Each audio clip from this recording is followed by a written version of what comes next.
Let's see what Mrs. Weigel has to say. Boy.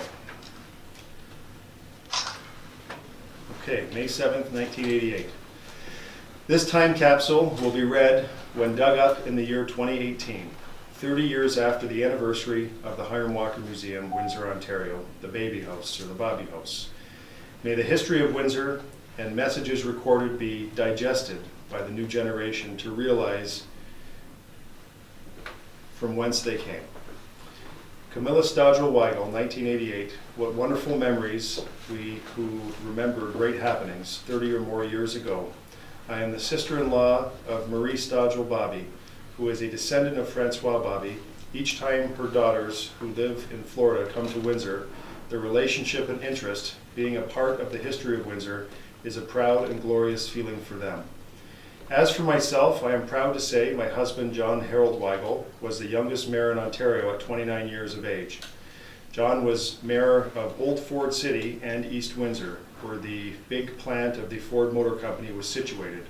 John was the person responsible for the Drouillard Road and Wyandotte Street subway to be a reality.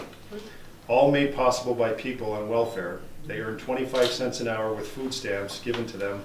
Times were indeed hard in these Depression days, 1919 to 1920 and on.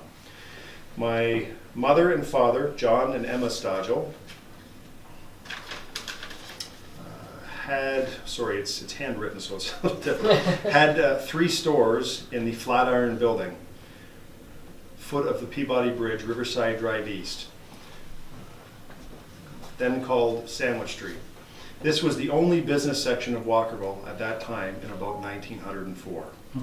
Also, my uncle, Charles J. Stodgel, who was mayor of Walkerville, had a business in the same building, a wine and spirit store where they bottled for sale Canadian Club whiskey for the Stodgel brothers. This information, I hope, will be of interest to people who will hear, 30 years after this has been written, bits of history from the past from people who believed in our city of Windsor. May it grow in dignity and honor, written by Camilla Stodgel Weigel, 1901 to 1988. Wow.